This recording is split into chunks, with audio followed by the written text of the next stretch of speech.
یہاں سے ایک پوری اس کی لینتھ میں کھینچ رہا ہوں اس کو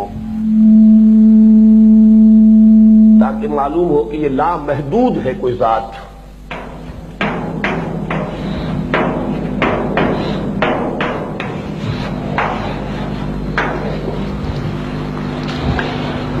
اس ذات سے جو بھی آپ کلمہ کن کہیں صادر ہوا اور یہاں سے ہماری وہ روح کی تخلیق ہوئی.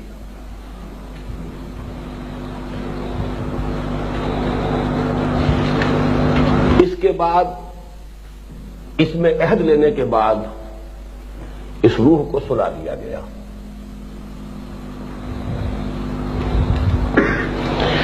ادھر ذرا یہ سمجھیے کہ زمین ہے،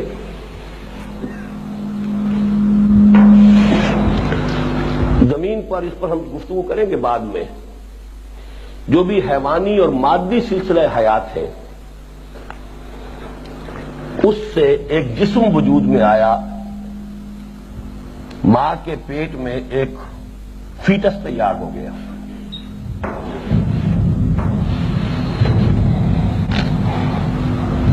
یہ روح اس کے ساتھ لا کر شامل کر دی گئی ہے.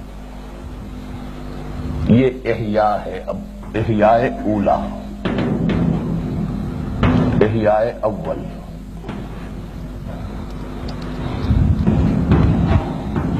اماتہ اولا،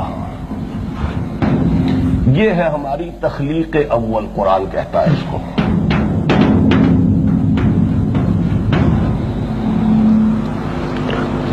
کما خلقناکم اول مرہ، پہلی مرتبہ جب پیدا کیا تھا. پہلی مرتبہ کی ہماری تخلیق صرف ارواح کی حالت میں تھی،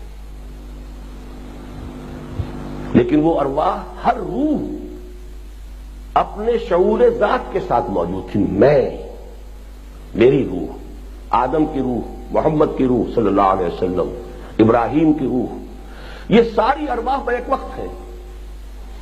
اسی لیے کہا گیا الارواح جنود مجندہ، لشکروں کے لشکر تھے. اور ان سب سے عہد لیا گیا الست بربکم قالوا بلی. یہ ہماری حیات اول تھی. اس کے بعد سلا دیا گیا. کولڈ سٹوریج میں وہ ارواح ہے. یہاں زمینی سلسلے سے جو سلسلہ تخلیق ہے اس سے رحم مادر میں جو فیٹس تیار ہوا ہے، جو حدیث میں آتا ہے 4 مہینے کے بعد، یا کتنے 40 سے 120 دن، 4 مہینے کے بعد جو فرشتہ بھیجا جاتا ہے جو اس کی روح شامل کر دیتا ہے. اب یہ حیات دنیاوی ہے جس میں وہ روح بھی ہے اور یہ جسد بھی ہے. اس کو ذرا موٹا کر دینا چاہیے، نمایاں تو یہی نظر آتا ہے.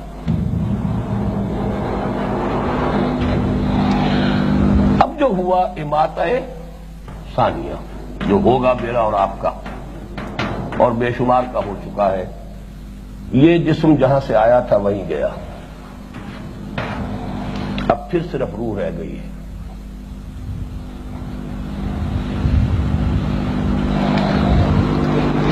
لیکن اس کو بھی باریک کرنا چاہیے کیونکہ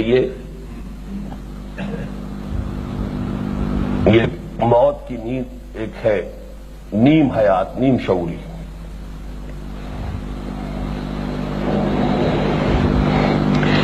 پھر احیاء ثانی ہوگا.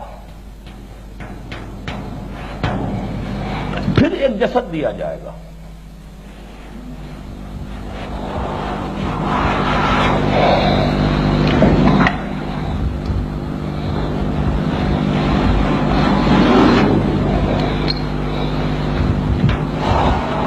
یہ ہے جس کو ہم حیات اخروی کہتے ہیں.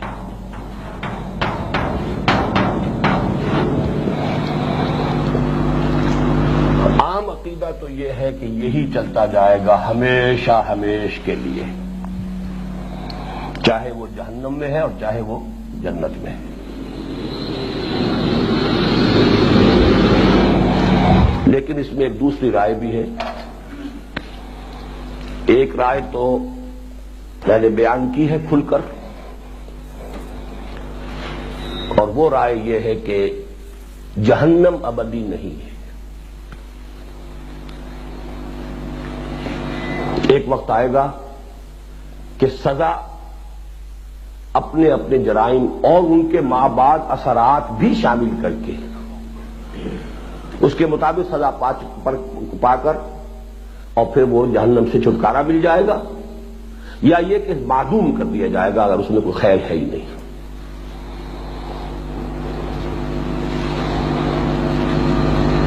یہ امام ابن تیمیہ کی بھی رائے ہے اور ابن عربی کی، اس لیے مجھے اس کے کہنے میں کوئی بات نہیں.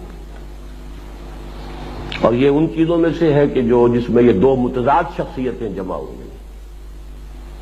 ابن عربی شیخ اکبر ہے متصوفین کے، ابن تیمیہ وہابیین کے.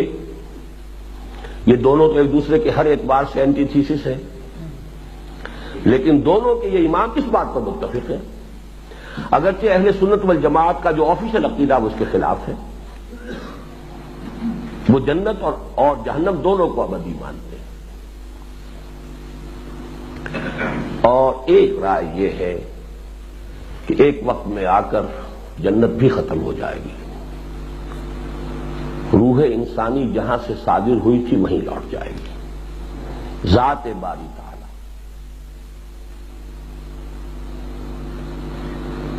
یہ ہے ذرا ٹیڑھی کھیر. یہ صرف صوفیہ کا قول ہے، اگرچہ عقلی ہے، منطقی ہے. وہیں سے یہ صادر ہوئی تھی. اس پر ہم گفتگو بعد میں کریں گے. اصل میں جو اگلا ہے، جو ابھی تو ایک حصہ جو اور ہے حقیقت انسان کا، وہ تو تقریباً انہی چیزوں کی ریپیٹیشن آ رہی ہے. لیکن یہ کہ میں اب یہ آپ سے عرض کر رہا ہوں کہ میں اس دوسری رائے کا بھی قائل ہوں. انا للہ و انا الیہ راجعون. عشرت قطرہ ہے دریا میں فنا ہو جانا. روح وہیں سے صادر ہوئی ہے. یہ صادر کا لفظ استعمال کر رہا ہوں میں، اگرچہ تخلیق کا لفظ جو ہے وہ ایک جنرل ٹرم کی حیثیت سے استعمال ہو جاتا ہے، لیکن تکوین یہ اور شے ہے، تخلیق اور شے ہے. عالم امر اور عالم خلق کی بات ابھی کریں گے. یہ دونوں چیزیں ایک دوسرے سے جدا ہیں. لیکن ابھی ہم نے یہ سمجھ لیا کہ حیات جو ہے اس آیت کی حد تک، آپ اس بحث کو چھوڑ دیں، اس آیت کی حد تک بھی اب حیات کتنی ہو گئی ہماری. جو بھی تخلیق ہوئی ہے جس طریقے سے ہوئی اس کو چھوڑ دیجئے. پہلی تخلیق ہماری ہوئی عالم ارواح میں، ارواح انسانیہ کی. جی تیسری نہیں، 5 حیاتیں. میرے نزدیک تو ویسے تو 5 حیات ہیں. نیند کے مشابہ ہے یہ بھی. سو گئے، وجود تو ختم نہیں ہوا ہے، ارواح ہے، سوئی ہوئی ہے. لیکن ویسے 3 آپ کہیں گے صحیح ہے. حیات قبل الولادت اسی لیے تو استعمال کیا ہے. اس دنیا میں آنے سے پہلے ایک زندگی ہم گزار کر آئے ہیں، اور اس زندگی میں ہم نے عہد کیا تھا لست بربکم قالوا بلا. کوئی اور توجیہ اس کی ممکن ہی نہیں ہے. پھر ہمیں سلا دیا گیا. اب قرآن کی آیت یہاں سے چل رہی، کنتم امواتا فاحیاکم ثم یمیتکم ثم یحییکم ثم الیہ ترجعون. اچھا، ثم یحییکم و ثم الیہ ترجعون، اس میں بھی میرے اس تیسرے قول کے لیے دلیل موجود ہے. ثم آتا ہے تراخی، بعث بعد الموت یہ ایک مرحلہ ہے، الیہ ترجعون یہ ایک اور اعلیٰ مرحلہ ہے. پہنچی وہیں یہ خاک جہاں کا خمیر تھا، بالآخر تو وہیں جانا ہے. ہم وہیں سے آئے ہیں، وہیں ہمیں لوٹ جانا ہے. انا للہ و انا الیہ راجعون، اسی کی طرف لوٹ جانے والے. آخرت جو ہے وہ بھی، اب دیکھیے عام آدمی اس کو آخرت سے تعبیر کر کے گزر جائے گا، ٹھیک ہے، اور اس کے لیے کافی ہے. اصل شے جو ہے انسان کی کردار کی اصلاح جو ہے وہ تو ہو گئی اس سے کہ آخرت کا عقیدہ ہے تو اپنے اعمال کو درست رکھے گا، حق پر قائم رہے گا، ناانصافی نہیں کرے گا، ظلم نہیں کرے گا، حرام خوری نہیں کرے گا. یہ مطلوب ہے. لیکن جو حقیقت نفس الامری کہاں سے ہم آئے، فلسفہ وجود جو اگلی بحث ہوگی ہماری، مراتب تخلیق اور تنزلات کی، وہ